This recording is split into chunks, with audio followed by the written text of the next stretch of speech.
I have to go to all those legendary sex scenes. I'm very sorry. Of course you do. I'm very sorry. Of course you do, Nico. I'm sorry about that. Why did you wait so long?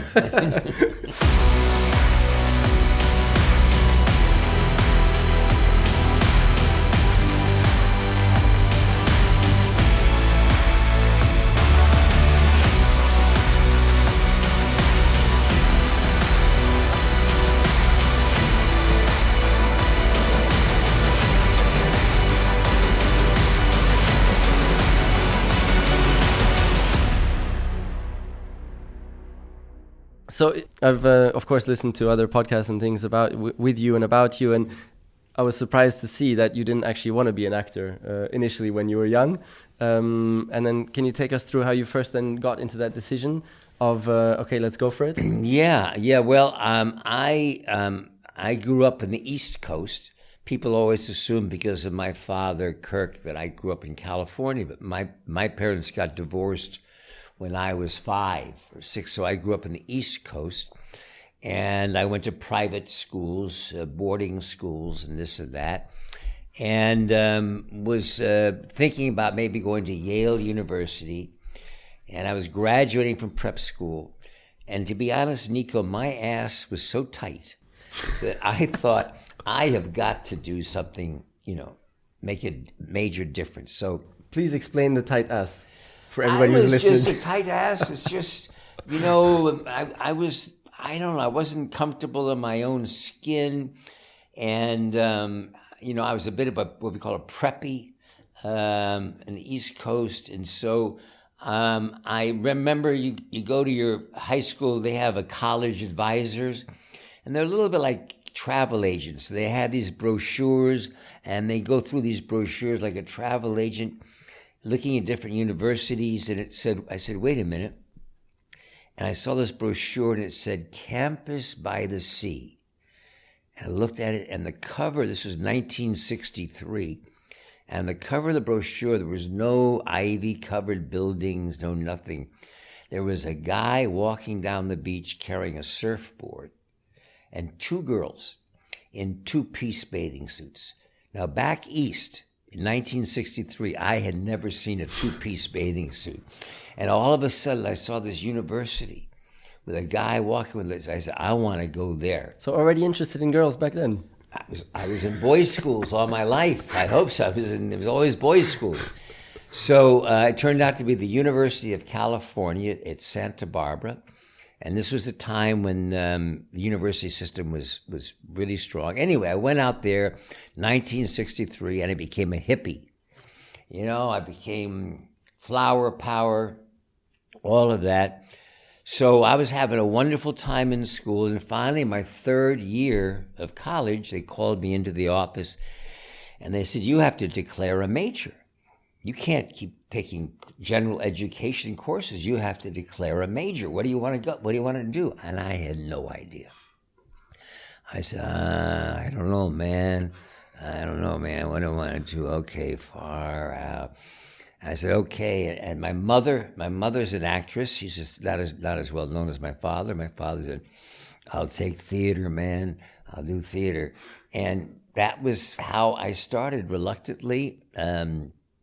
Had terrible stage fright, used to go on stage with a wastebasket off stage. I would get sick in before I'd go on. Geez, that extreme. Extreme. I don't know. And then then I started just fighting through it. I just decided, look, I'm going to conquer at least my stage fright. And that's how I started. My father came and saw my first shows and said, you are terrible. And he was actually relieved because he didn't think he had to worry about his son becoming an actor. And that's how it started.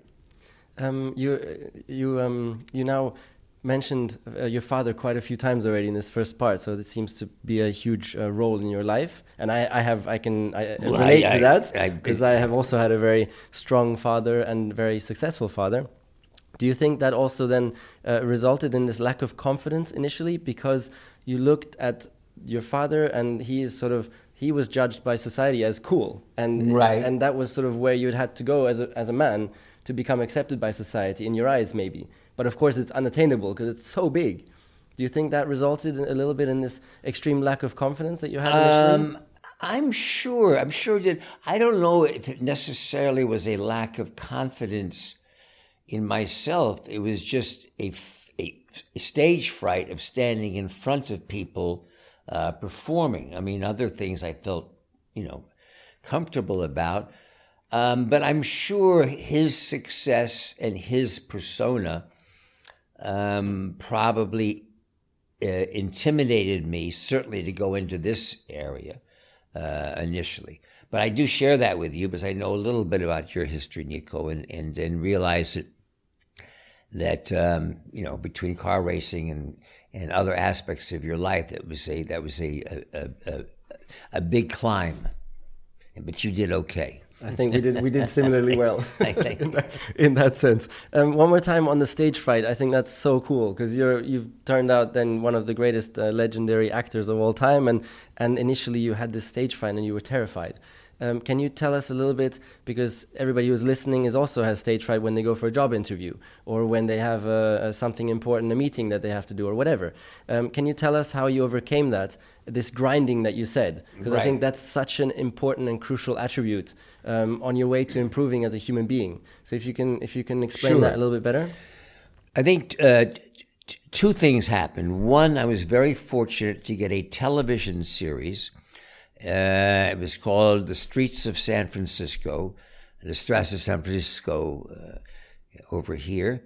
And by the fact of doing a series, which I did 104 hours, and by being in front of the camera just constantly and not worrying about rejection because it was a series, that gave me much more confidence with the camera. Cameras are a lot like your x-ray machine in your dentist's office. They're very intimidating looking. In the old days, they used to be even bigger than they are now. So doing that series not only helped me get more confident with the camera, but I also learned a tremendous amount about screenwriting and characters and all of that. And then the other thing that happened after I've been working a little while is somebody early on told me the camera can always tell when you're lying. Well, that was so intimidating. So the camera can always tell when I'm lying. And so there's a while as an actor where I developed this need to feel the pain or the anguish, to try to be truthful, to everything. And it wasn't until later in my career, it wasn't really till like Fatal Attraction. Fatal Attraction was later when I read the script and I was starting the camera can tell you're lying. It's okay, this character, he's a lawyer. Well, I could be a lawyer. He lives in New York. Yeah, I live in New York. He's an adulterer. Well, I could be an adulterer. And then all of a sudden I realized acting is not about the camera telling you lying. We lie every day. I tell a white lie, probably an average at least once a day, sometimes a big lie. Acting is about lying. And so once I realized that, telling stories and everything, we're just trying to convince people, aren't we? That's all we're trying to do. So once I realized that, I said, no, it's really about lying. It's not necessarily having to recreate your feelings. It's about making people think that you're telling the truth.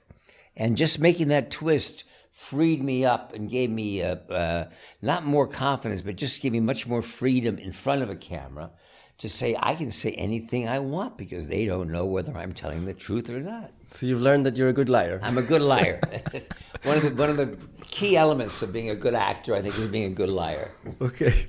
So just in a nutshell, then I think what it is having this courage to put yourself into discomfort over and over again, into the stage fright. Yes. And just pushing flat out into it. Yes. I don't care. I'm going for it. I want to improve. Exactly. And I think that's what you really showed. Thank you, Nico. That's exactly right. I was not a natural actor. It did not come easy to me.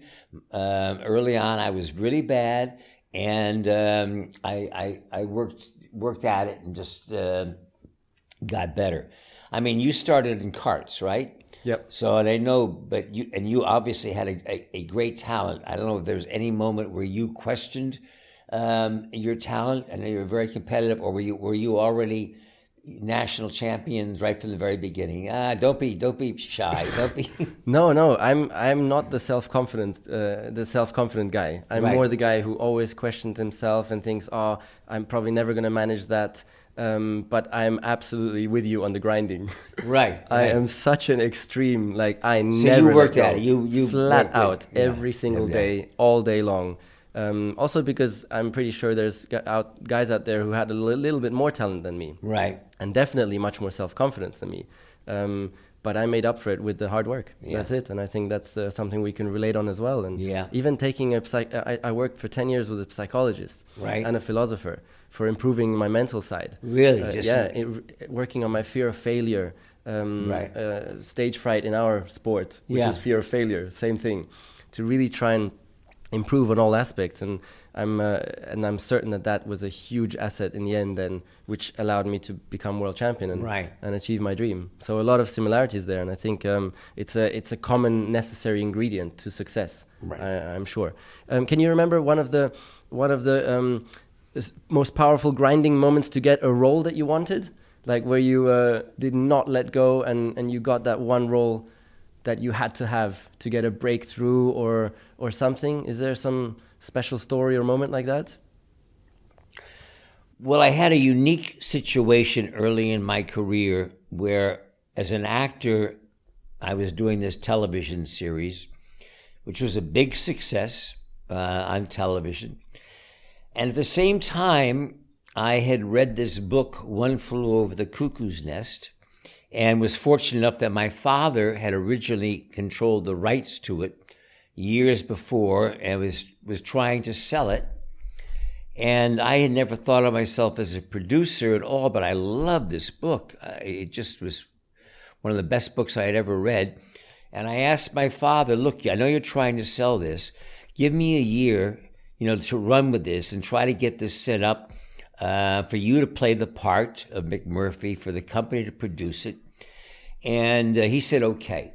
So he trusted your abilities at this point. Well, he thought he was doing his kid a favor. He had had no success getting it set up. He'd been trying for years to get it set up, and he was middle of selling the property. So he thought he was doing the kid a favor, and he did me a tremendous favor. Well, the year took on much more than a year, and 2 or 3. Anyway, my point is that I took a big gamble in my life. People thought I was crazy, and after 4 years on the television series, at its peak, I left the show with the blessing of my co-star Carl Malden and the producers. It was unheard of to be let out of a contract. Courage again. Well, courage, but also good bosses. I mean, we know a little bit about racing, and I don't imagine people let people out of contracts very easily anywhere. And they let me out, and I went to produce this movie. And that movie went on to win 5 Academy Awards, including I won the Best Picture Oscar. So now I was an Academy Award-winning producer, but as an actor, I was a TV actor who now was trying to get into movies and had a very different. So early in my career, I had pictures that I produced, like a movie called Starman, that Jeff Bridges did, which I wanted to do the part, but I was not approved by the studios, to do that part. So I was producing pictures that I could not yet act in. And then I finally did a movie called The China Syndrome with Jane Fonda and Jack Lemmon, where I was able to have a smaller supporting role. I was producing it that I could do. So then it went on that there were other parts pictures that I produced that I was not allowed by studios. I was not a studio approved actor. And then finally with Romancing the Stone, which was a part which I offered to several other actors, that they finally let me have a chance and began my whole career as a film actor. But really took things in your control, huh? And acted and just went for it. You did. Very cool. On a lighter note, I have to go to all those legendary sex scenes. I'm very sorry. Of course you do. I'm very sorry. Of course you do, Nico. I'm sorry about that. Why did you wait so long? So the biggest question always, because the question before was grinding to get a movie or part that you wanted. Is that something that you like want look forward to? I mean, some of those women are the sexiest women of all time. Right. Is it something that you can look forward to, or is it how does that work we never know as viewers. We're always questioning like. Right. Well, again, I've always gone for the material, for what I think is a really good movie, rather than a good part. I want to be involved in a good movie. If I have a small part in a good movie, that's great. I don't want to have a big part in a bad movie, Please be honest now, though. I'm going to be honest now. So Fatal Attraction, they're all separate. Fatal Attraction was just a great what if. It was a great concept, very simple concept. What if you had an extramarital affair and it turned out to be the nightmare of all times? And it was something that triggered. Everybody knew that. Everybody knew that wacky girl that, that they were a little worried about and dangerous with.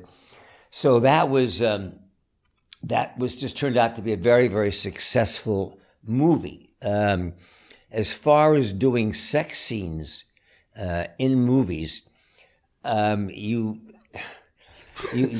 please be sincere now. No, I'm going to be sincere again.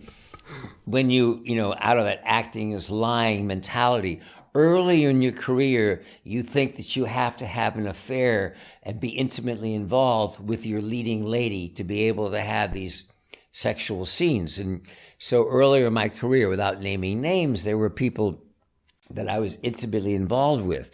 The problem with intimacy is it ends one day, sometimes before the movie ends.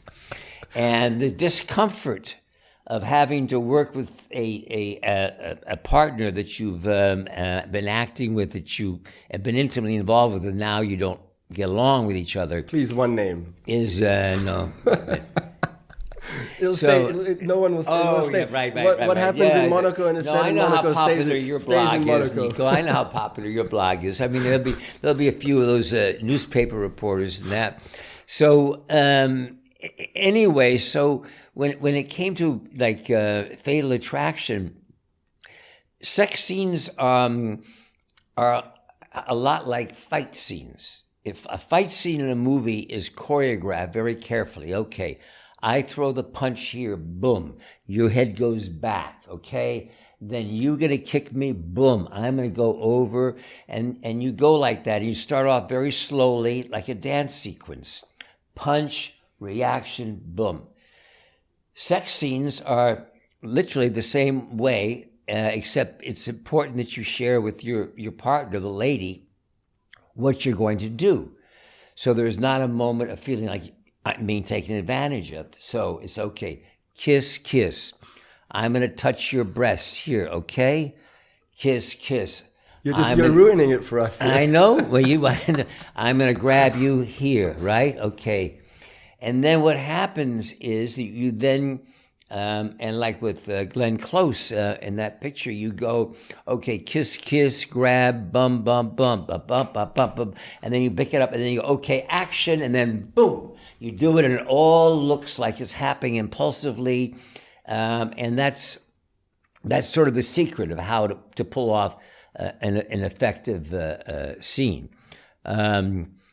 Then, so that was Fatal Attraction. That was one part of that picture, but it was a great concept, that movie. Basic Instinct, that was, we went after that picture.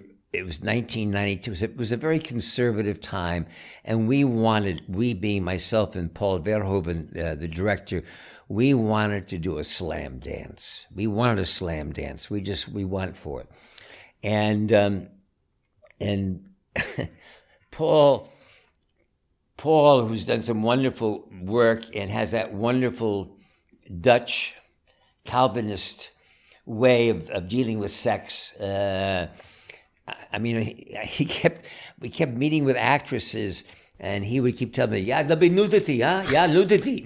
I said, "Oh, Paul, easy, Paul. Can make no nudity." Yes, Paul, we know, but this is not helping us get the actress. And And so then he was very excited about it. Huh? Yeah, he was right. He was. And then Paul found Sharon Stone, and she was fabulous. It was a wonderful role. She was great in it. But we had, I mean, the of the century, which is what the scene was called which lasted 1 week. 1 week. 1 week of the of the century. 1 week. Sounds great. It was. But again, it's all about trusting each other, and as the man in sex scenes, you're usually the one who's leading the act. So you try to make sure you have the blessings, the permission of your partner. She knows what you're doing, what you're planning on doing, and it just makes it much more comfortable. So no arousal. Huh? No arousal in those moments. Well, it's not to say there aren't people in your. I remember watching my father when, as a young boy, having dinner with like Tony Curtis and Gregory Peck, and they were all speaking about who was the hottest actress that you dealt with, who was the one actress that you all, and they all concurred that Gene Simmons at that time was like, forgetting how she projected on screen, but just working with her was hot. Because most of those people are dead. I am not telling you. Most of my people are alive, who was in person versus on the screen. But that's it's part of the job, Nico. Somebody's got to do it. Sounds good. Did you learn, because you didn't want to become an actor? Did you learn to love making movies? I did. I learned to love making movies. I love the producing part of it. I love being involved. What I did not like was both producing and acting, because acting, you are paid to be self-involved. Acting is a selfish profession. It's about you, the part. You don't see anything else around you. Everybody makes sure you're comfortable. Are you okay? It's probably like being a driver. Everything's okay. You're right. Very, very similar. Yeah, but very similar to a point. I'm quite worried. But but being a producer, you have to be involved with a 360-degree vision. You have to see everything around you. So when I did them together, Romancing the Stone, Jewel of the Nile, even China Syndrome, it wasn't as much fun as when you're just acting and have the freedom, to act. And the fun of it is the challenge, or what, or is the end result that you look forward to, or what? I did some acting myself in commercials, right? And I just found it so damn hard. Like, I couldn't enjoy it. It's from morning to evening. Take 1, take 2, take 15. Well, the process is tedious. The process, the joy is taking this piece of material that excited you when you read it. It either scared you, it made you laugh, you found it threatening. You take this piece of material and you execute it to a point that you put on screen something that is emotionally rewarding for you and an audience. And that's the challenge, and that's the part that I love. And how does that then translate with, as you're growing and you're becoming more and more popular, expectations go up? Every time they see you in starring in a movie, people go there expecting, okay, this has got to be the most sensational movie of the year, because Michael Douglas is in it. How hard is it to cope with that, with all this pressure, expectations, people... That's a nice problem to have. No, but I think, because what I heard, the one thing, because I focused on the movie, on the material, and worried less about my image. I played a lot of villains. I played some heroes, people in the gray area.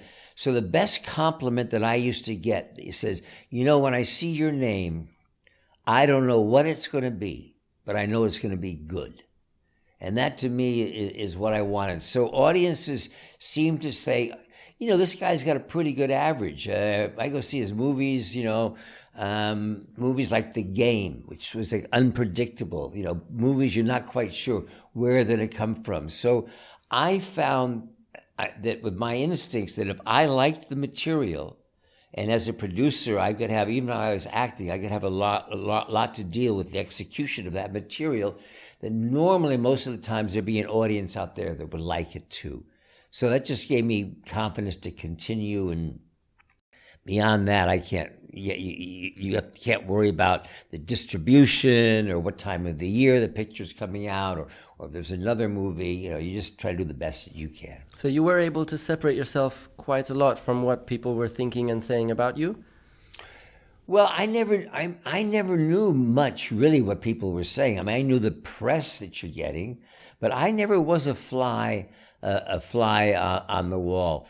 I mean, I dealt with a little bit. I think you probably dealt with it too, of being so-called Hollywood royalty or second generation, and the assumption being that, oh well, his father's a movie star, so therefore it must be easier for him. Same. When in fact it was more difficult because they have comparisons to make, and you're trying to establish your own identity, separate from your father, and the history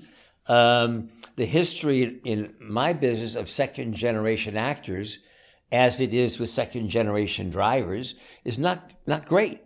It's not like there's a lot of second generation people that have succeeded in either one of our careers. And what then going on? What was for you the most challenging moment in your career? A bit more further down the road, was there a moment where it was really tough to keep staying on the very top, as there was young guys coming through who were amazingly popular and they were getting on all the roles, and maybe it was difficult but for as you said, to... they're younger. I'm not competing. There'll be a new generation, always of people coming there. Look, I'm celebrating 50 years in the business, now. And I think you change and become fewer and fewer parts for the older guys. Although right now I'm having a lot of fun with a Netflix series called The Kaminsky Method, and gone from television when I began my career all the way back now to the Kaminsky Method on Netflix. So there now is actually more opportunities than ever before because of these streaming services, but I think I just try to keep the same voice in my head, which is trusting my instincts. My first instincts have usually been pretty good, and if I execute them well, either as the producer or having a good communication with the producers, I'll be okay. So you really like to go on your instincts, and you really try and follow the inner feelings very often. Ever since, starting off with the television series, doing that, followed by Cuckoo's Nest, gave me the foundations to follow my instincts. I do not have many mistakes. We all have a few that you made, but feel pretty confident. So I can recommend that Kaminsky Method to all of you listening on Netflix. Right. And you, Michael, are Sandy Kaminsky, an very successful actor who's turned acting coach and works with his agent in the older days. Exactly. In Hollywood, and it's a comedy. So it's a comedy, which is something I'm really enjoying, which I never get a chance to do that much. So it's been great. It's funny how you come full circle, starting television, going film, yeah, it is. Never thinking ever in life you're going to come back to television. Never. Things have changed so much in the world that you've successfully come back to that. It's great material, which is your meal. That's your food. That's what you eat. Is good food, good material. Moving on, I'm very happy to meet you in person also, because you're a huge Formula One fan. I am. Which is so nice to hear, because it's not so common over in Hollywood. Right. Our sport is not so big. Can you tell us your best first memories about our sport growing up? What are those heroic images that you still have in your head? Well, I have a couple. As we were speaking earlier, I go back to Sterling Moss and Graham Hill and the Brabham team, and a lot of the British Formula racing was going on. But beyond that, my first movie that I ever did, my first movie called Adam at 6 a.m., was produced by Steve McQueen. And Steve McQueen, in this movie, which I got paid very little, but got to drive a tangerine orange Porsche 911. This is 1969. How much did you get paid? I got paid $2,800. That's not bad at the time, no? Oh, yeah. It was still a fair bit of money, no? Listen to you talk. So, and that was, no, it was not much. You got the car as well, though. I read that. So you can't complain either. The end of the movie, I'll never forget, Steve McQueen held up these keys and he gave me the car. And the other thing that he did is he sort of took me under his arm, because Steve was a great motorcycle driver and a really good car racer. And he was preparing, when I finished the movie, he was preparing a movie called Le Mans. And I would go out to the Willow Springs Raceway in California, in Palmdale. And there was a great racer named Richie Ginther. And there was, I think it would have been a 908 Porsche. Had a little plastic second seat in it, but it was and I went out with him when he was training for Le Mans, and he took me out on the track one day. He got permission. I got to sit in the little plastic seat next to him. And was there seat belts? Huh? Yeah, of course. Oh, there were seat belts, but it was the seat was just to fulfill the requirements, I guess, to make it. And Willow Springs has a sweeping major turn, which he was able to kind of. This is 1969, traveled about 150 miles an hour with the desert. It was one of the great memories of my life in doing that. And then after that, the Jim Russell driving school was out there. So I started driving Formula Fs and then racing Formula Fs out there for a while till I had an accident. Under the yellow flag. That's not a good one. No, I was very embarrassing. Not a good one. Yeah, that was really embarrassing. It was terribly embarrassing. And I just realized that I can't do this, especially in Southern California at that time, on weekends when there are kids that were much more competitive and working at it much harder than I did. So I stopped. But ever since then, I've been a tremendous fan and have followed the sport for a long time. Have been fortunate enough to call Mansour Ojei a dear friend of mine for many, many years. So I've followed McLaren from its heights to its depths, from all the wonderful years as world champions, and as they're working hard now. It's been great to follow them, and also Lawrence Stroll, who is a neighbor of mine in Canada, who now owns the Racing Point team, is also an old friend, and I've watched his enjoyment, his love as a major Ferrari aficionado in terms of a car collector, and now the work that he's doing with Racing Point, the old Force India team. So just to fill in a little bit, Mansour Ojei being the owner of the McLaren Formula One team, or McLaren Group actually, so right. He's the friend of yours. Do you have a cool car in your garage as well that we don't know about? Well, I have a hot rod. Hot rod. I have a hot rod. I belonged to a hot rod club. When I was a teenager in Connecticut, we used to race dragsters.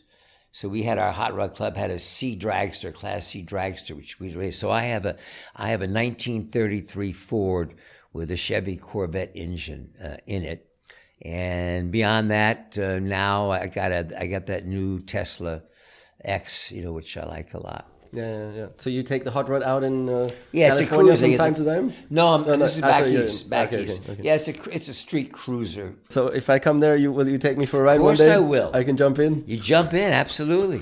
Very cool. Looking forward to that. Talking about taking rides, you are one of the very few people who have taken a ride in the two-seater Formula One car.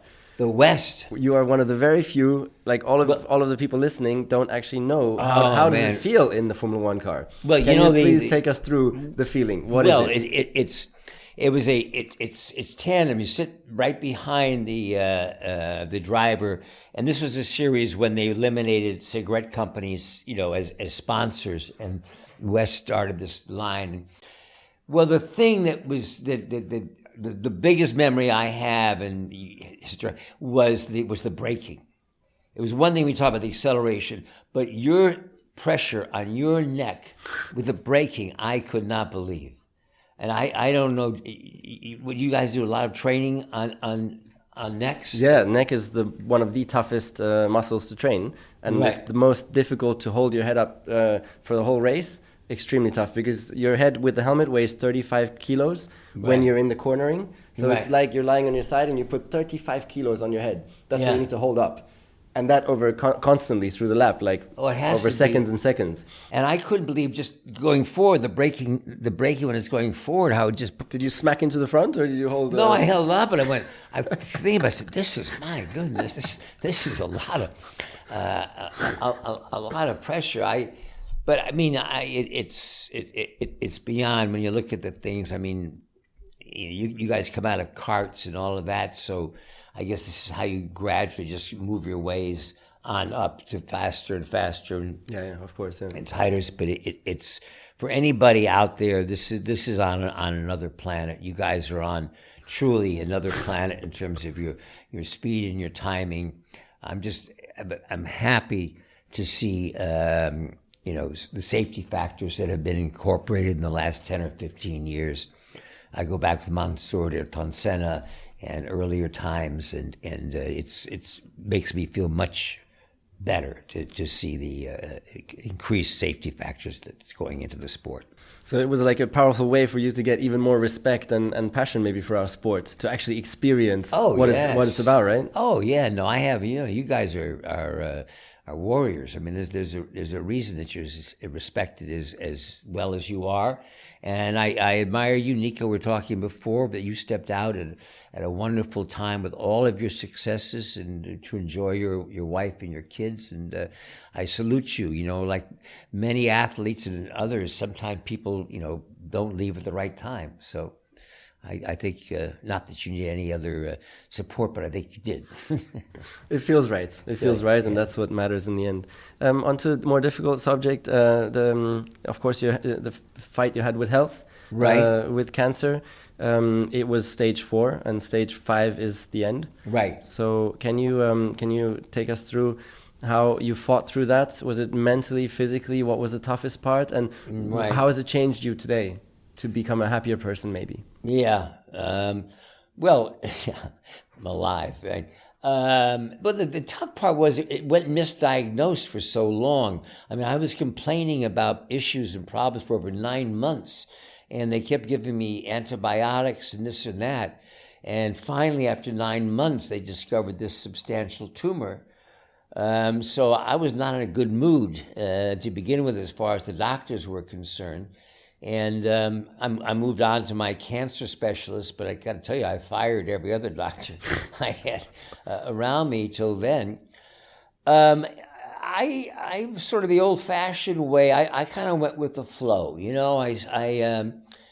I knew this was not a great prognosis. I actually lost during that time. There's a wonderful actor named Larry Hagman who did a television series called Dallas, and Nick Ashford of Ashford and Simpson, great performers. Both of them had the same cancer I had. Both of them passed away during my whole time of treatment. So I was very conscious of the levels here. But I said, you know what? Let's just go through this radiation and chemo treatment and steady as she goes. Be nice to yourself and hope for the best. And then we'll worry. I mean, if everything happened, if we go through all of it and they still say, then I'll start getting concerned. So I try to keep a pretty steady, easy pace about it. I was blessed by my children to have my kids around me. And, they just really... You can take time if you need.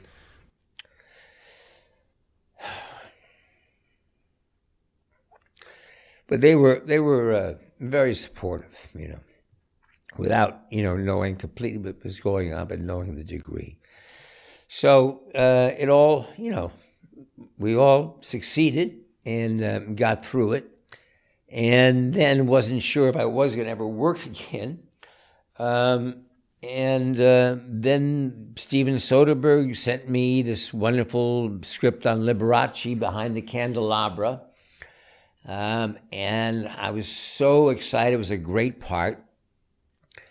And then they came to see me after I got a clean check, and they said, I've got another picture to do, so let's wait a year. And Matt Damon, who was also in this film with me, said, yeah, me too, so let's try to do this in another year. And I thought, oh God, it's going away. It's never going to happen. And the truth was that they were just being so kind to me, because I had got through the cancer, but really forgot to take a good look at myself in the mirror. And I'd lost close to 50 pounds, but by then was still about 35 pounds underweight. And they knew, rather than putting it on my shoulders, they made an excuse to just take another year to get your health back. And so I'll be very grateful to them for that. I'm sorry. I hope it was okay for me to ask that, and I thought it was very moving to see. I answer it all the times, but sometimes you just have a certain image with your kids, and they were young and very sweet. It's very moving to see how the power of your family pushed you through that.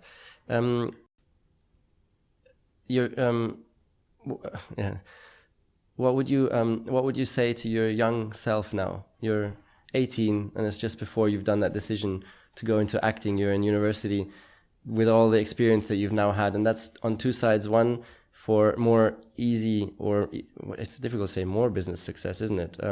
Maybe, how would you say that? An easier path to business success. Right. That would be the one side, and the other side, an easier path to happiness in life, which we're all fighting for as well. What would you say for those two different things to your younger self as an 18-year-old? Well, I think the trick that life plays on you is when you're younger, you're always rushing to get older. You're always trying to move and want things to move faster. And then when you get older, you want everything to slow down. You want to slow down. And there's not many moments in time where either you're young and you're rushing, you want to go faster, faster, faster. And then all of a sudden one day you go, oh, wait, I want to slow down. And what happens when you want to slow down is it goes faster. It even goes faster. So I think you just got to savor the moment. I mean, they talk about making love or taking your time making love. And unfortunately, it's something lost on youth. But when you get older, you realize that, just take your time. Savor the moment.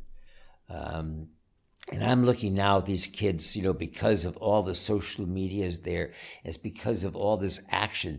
I'm looking at my 18-year-old who's going, man, it's going so fast. And I thought, and for them, it really is, which is scary to think now it's starting at such an early age where they're aware of how fast everything is moving. So, faites attention, with artificial intelligence, the social media, the amount of information that you can consume now instantaneously. We used to have to take an Encyclopedia Britannica down off the shelf and open it up and try to find something, which was published 5 years before. Now it's all instantaneous, and so I think that's the biggest lesson. And my only regret is not only to take time, and I wish I did a diary, because my memory is not. Granted, it was the 60s and 70s, but my memory is not great today, and I wish there's a lot more memories that I'll have slivers of, but I wish I had much more memory of. I wish I had a diary that would remind me and take me back to particular times. That's, I think, a hugely powerful point to write a diary. I have myself, my psychologist recommended me to write a diary. And it has given me so much, because it's a way to be truthful and let everything out, put it on paper. Yeah. But even going back, even 1 year later already, it just teaches you so much about yourself. Mm-hmm. Just reading it. Because you think, damn, am I crazy? Did I really think that was the most important thing in the world at that point in time? Right. And then I read it through and I'm like, that's nuts. I mean, come on, slow down, I would then say. Yeah. And so I think that's really nice to hear and very, it's never too late though. Have you started?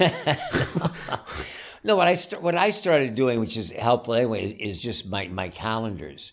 Is going back my calendars and months and everything else and years, and that helps. I can just sort of look and try to remember where I was and what was going on.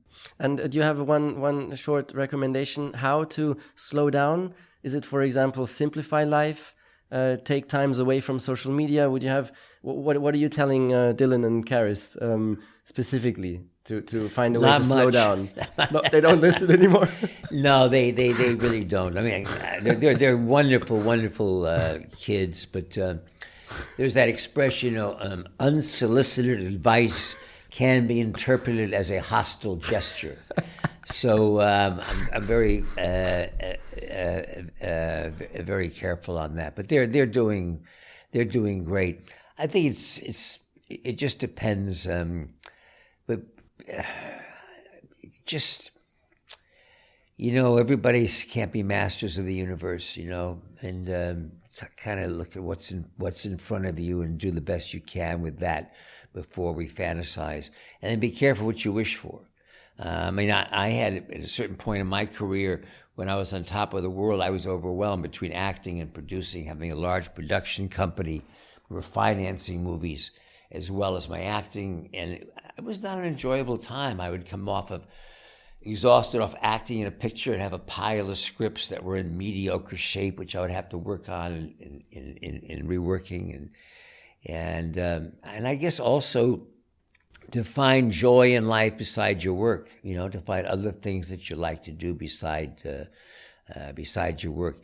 Yes, it's wonderful at this age. I'm an actor, and there's no end in sight as far as acting is concerned. But I find myself wanting to improve my golf game, hit a few of those museums that I haven't been for in a while, to try to open myself up to see if there isn't new areas. I don't think I'm going to learn another language, but maybe something else. You touched on golf beside all the criticisms. You play with Trump, or you have played? I had played fair bit of games years ago, but I played with him. What can we learn from him besides all the criticism? Well, this is long before he got into politics and everything. He's very charming, has a good sense of humor, kind of a self-effacing sense of humor, a decent golfer. But all of this was a long time ago. So things maybe have changed. Yes. Oh, yeah. Things have changed. In many ways. Right. Okay. Thank you very much, Michael, for taking the time. Thanks, here in my Nico. hometown of Monaco. I hope know. you enjoy your time here. It's a pleasure. I'm having a wonderful time here. I had a chance to have lunch with Prince Albert yesterday, and I think he's doing just an amazing job on all cylinders. And it's a pleasure to see you and continued success in all your ventures. Thank you very much. Really appreciate it.